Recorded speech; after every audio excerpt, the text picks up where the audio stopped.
Hi, ladies and gentlemen. I'm just going to go over these questions that are determining the equation of a quadratic in factored form. So this branches off from what we did in class yesterday. So I want you to recall that the formula for factored form is y equals a times x minus s times x minus t. Now remember, those negatives are part of the formula. So if you have a -3, as we talked about in class today, that's actually going to show up as a plus in the bracket because it's minus negative, right? So this question says, determine the equation in factored form given that the x-intercepts are -2 and 4, and the y-intercept is 5.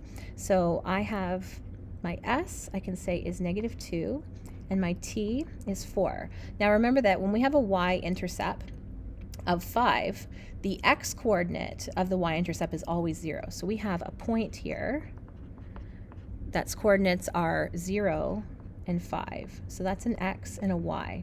So all I have to do now is plug this into the factored form formula and solve for a, which is my unknown at this point. So I have 5 equals a times 0 minus -2 and 0 minus 4. So 0 minus -2 is going to be 0 plus 2, and then we have 0 minus 4. So a times, got a +2 and a -4. So 2 times -4 is going to be -8. So this is a times -8 also. So we have 5 equals -8a. Now in order to isolate and find a, I have to divide both sides by -8. Remember, when you have a fraction, the negative always rises up to the top. So I am left here now with -5/8 equals a. And now I have everything I need to write this in the equation. So my equation would be y equals, my a is -5/8, and then we have x plus 2 and x minus 4. All right, let's move on to the next one. So for this one, again, it says determine the equation in factored form given that the zeros are -3 and 5, and a point on the graph has coordinates of 7 and 2. So again, we have everything that we need here to solve this. So I'm going to say that s is -3 and t is 5, and then I have a point that has coordinates of 7 and 2. So that's an x and a y. So just plug that into the formula and solve. So my y is 2.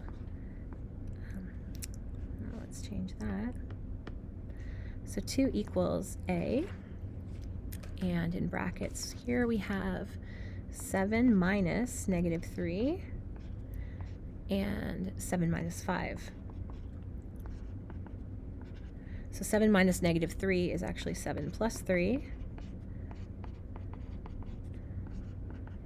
So now we have 10 and 2, right?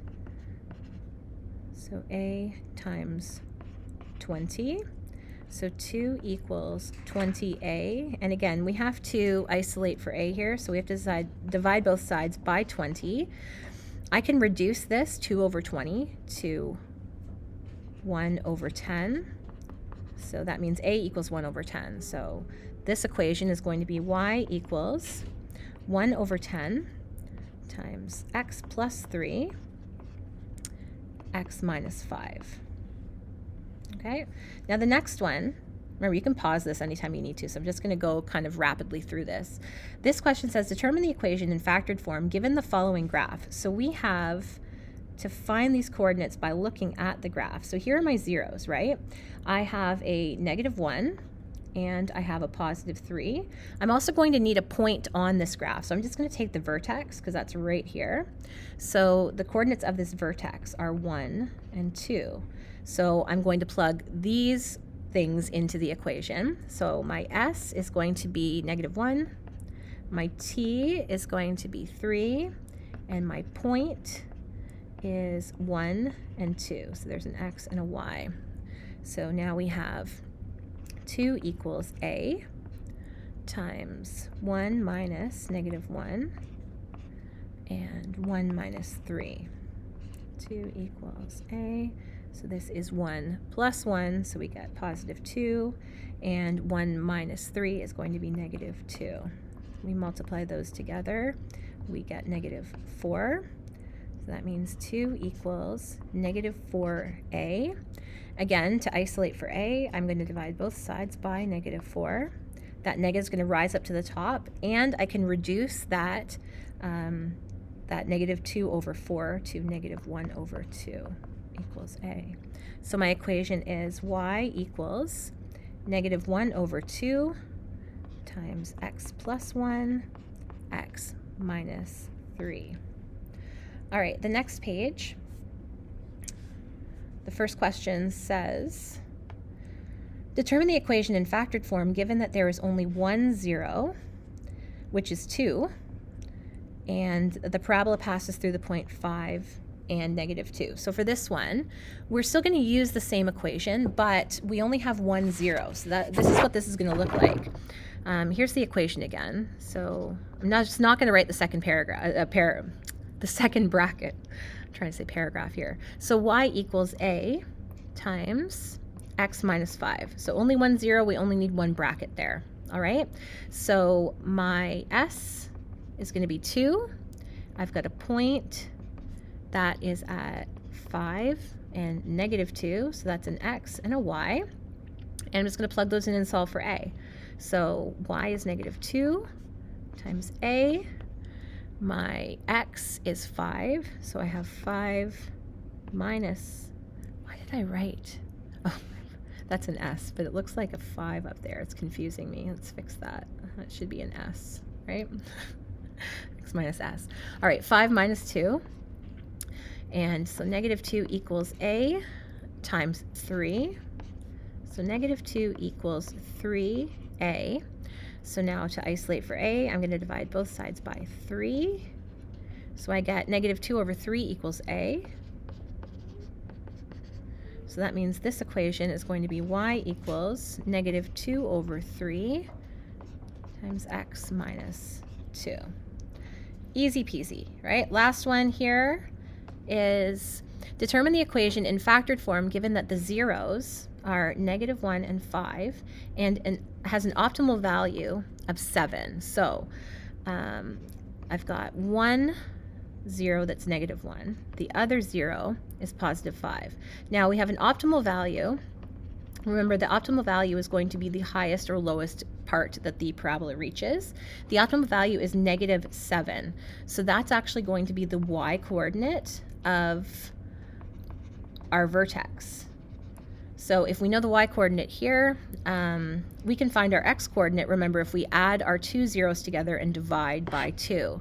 So if my zeros are negative 1 and 5, I've got negative 1 plus 5, that equals 4, divided by 2 equals 2. So that means my vertex is at 2 and negative 7. So there's my x and my y. So again, all I'm going to do is go back and plug that into the equation and solve for a. So my y was negative 7. So I have negative 7 equals a times 2 minus negative 1, and then 2 minus 5. Negative 7 equals a. So 2 minus negative 1 is 2 plus 1, so this is 3. And 2 minus 5 is negative 3. So negative 7 equals a times 3 times negative 3 is negative 9. So that negative 9 is now times by a. So we got negative 7 equals negative 9a. So isolate for a, I have to divide both sides by negative 9. Remember, these two negatives together in this fraction here just cancel each other out. So this negative 7 over negative 9 just becomes 7 over 9. That's my a. And that means this equation is y equals 7 over 9 times x plus 1, x minus 5. All right, so that's all you need to do the work that I left for you today. If you have any questions about this work or the work we did yesterday in class, please just make a note of it and I will go over it with you in class on Monday. All right, have a great weekend.